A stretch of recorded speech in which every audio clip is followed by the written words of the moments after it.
Hi friends, welcome to எல்லோரேஸ் cooking channel. நம்ம இன்றைக்கி என்ன பார்க்க போகிறோன்னா, ஒரு சிம்பிளான ஈவினிங் ஸ்நாக்ஸ் தான். 5 நிமிஷம் கூட ஆகாது இதை பண்ணுறதுக்கு. வானொலி அடுப்பில் வச்சுட்டு ஒரு சொம்பளவு தண்ணி விட்டுட்டு, தண்ணி மிதமான சூட்டுக்கு வந்ததும் அடுப்பை ஆஃப் பண்ணிவிட்டு சேமியாவை பிரித்து அதில் சேர்த்துக்கோங்க.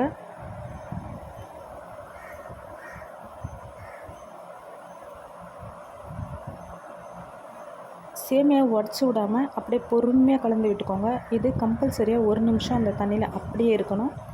இப்போ கொஞ்சம் ஒரு டேஸ்ட்டுக்காக ஒரு 1.5 பிஞ்ச் அளவுக்கு உப்பு சேர்த்து மைல்டாக அப்படியே கலந்து விட்டுக்கோங்க. நான் பக்கத்துலேயே இட்லி பாத்திரத்தில் ஒரு சொம்பளவு தண்ணி விட்டு புட்டு அவிக்கிற பிளேட்டை அதுக்குள்ளே ஆல்ரெடி வச்சுருக்கேன்.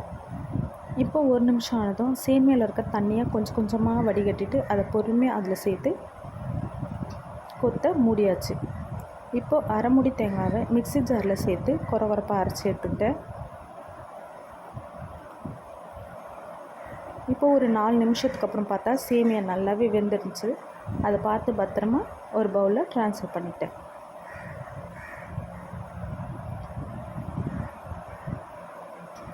இப்போ ஒரு ஸ்பூன் சர்க்கரை, புட்டுக்கு தேவையான தேங்காய் சேர்த்து நல்லா மிக்ஸ் பண்ணி விட்டுட்டு அது கூடவே ஃப்ளேவருக்கு ஒரு 1/4 ஸ்பூன் நெய்யை சேர்த்துக்கிட்டேன்.